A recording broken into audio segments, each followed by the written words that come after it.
Itinatanggi ng Armed Forces of the Philippines ang mga paratang ng umano'y destabilization plot sa bansa at sinabing walang kumpirmadong banta sa kasalukuyan.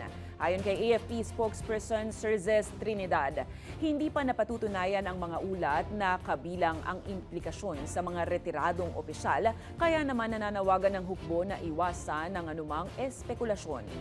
Samantala, nagsagawa ng refueling at sea simulation exercise ang BRP Miguel Malabar ng Pilipinas kasama ang HMCS Asterisk ng Canada.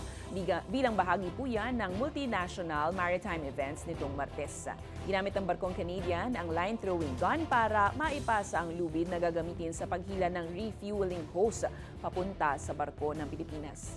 Layunin ng pagsasanay na patatagin ang kooperasyon at operational na kahandaan ng mga kalyado sa karagatan.